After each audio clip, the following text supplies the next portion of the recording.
name is Jamie Ringdown. I want to become a coach at the high school level.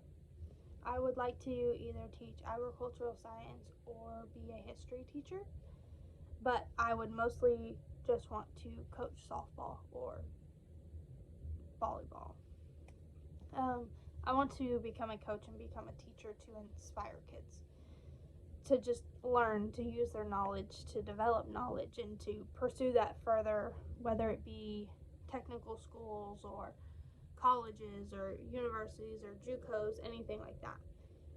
Currently, I'm in the right direction for my future and for my goals that I have set for myself, but sometimes goals change, sometimes futures get set back a little bit, so I'm just trying to develop myself to where I'm flexible with what's going on. Right now, I would say that my behavior is in line with my life goals because I am very much of a planner, and as much as I'm excited for these goals that I have set, I still have to be on track to get there. And if I'm not on track, it would be because my behavior is off. So I try to keep my behavior on all the time. I would say I'm very proud of who I am. I would not be here if I hadn't developed the way I did. I have not gained as much knowledge as I have, and I think that made me who I am today. But yes, as everyone else does, sometimes you are ashamed of yourself, sometimes you put yourself down, sometimes you're negative to yourself. And it's not because of you or because anybody else, it's just because of situations or what you had to eat that day or anything else. It's just sometimes you get ashamed of yourself and you put yourself down, but at the end of the day, I am who I am and I can't change who I am because everything that I've gone through has put me where I am today and has made me who I am. I am extremely happy. I'm a very happy person. I'm very bubbly. I don't see the point in going into a day being mad or angry. I'm just not that kind of person. I would rather be happy and look at everything as a glass half full than a glass half empty. And that's just how I see things.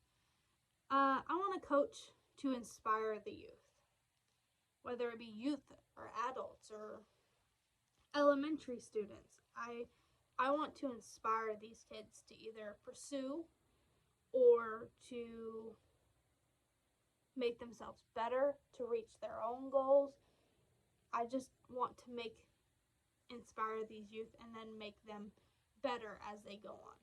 That's my whole point. That's the whole point of all of this. I would say that I would like to influence these youth to not only make them better athletes, but make them better people. Good people are good athletes. It's just how they are. There are bad people that are very good athletes, but they do not get as far, I would say, as good people who are good athletes. They're interchangeable. You open the doors more if you are a good person than if you were just a good athlete. It's just how it is. A good coach, I would say, are measured by the success of their students, because you can walk into a game or anything and you say, wow, these athletes are very good.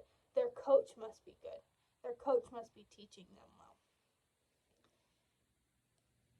And that's just the hard truth of it. You can't be a good coach without having good kids. You can have a good coach, but if you don't coach these kids well, then you're not going to be a good coach to everybody else. And it should be all about the students anyways. So a good coach would take notes at different things that they're not involved with to make themselves better, to take critiques from other people who might know differently from you, even if they don't. You can still learn something new every time you go to a different game or go to a different place or you go to a different school. You can learn something new every single time. For me, the way I would rank certain things would be to facilitate athlete development, to have fun, to win, and to achieve personal objectives for myself. And the reason I would rank them as such is because it is about the students. It is about the athletes. And you have to develop their development. You have to develop these athletes are developing first before you can do anything else. Because if they can't do these skills, then you can't have fun at games, you can't win, and then you haven't met your own objectives and your own goals for yourself as a coach because you haven't put them to where they are and where they need to be. So that's why I would say the athlete development should be first.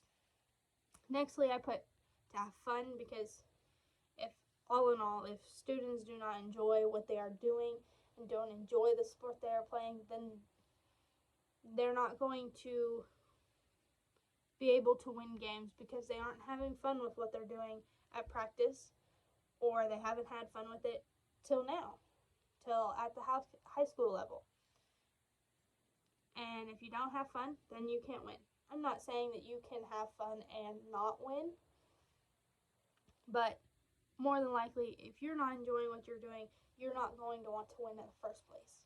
You go into the games with a I don't care attitude because I don't enjoy what I'm doing, so why would I try? Then lastly would be to achieve my own personal goals and objectives as a coach. I would say that because it's about the kids, and you can't make your own goals without making these kids and the students better. So you can't make yourself better until you make them better.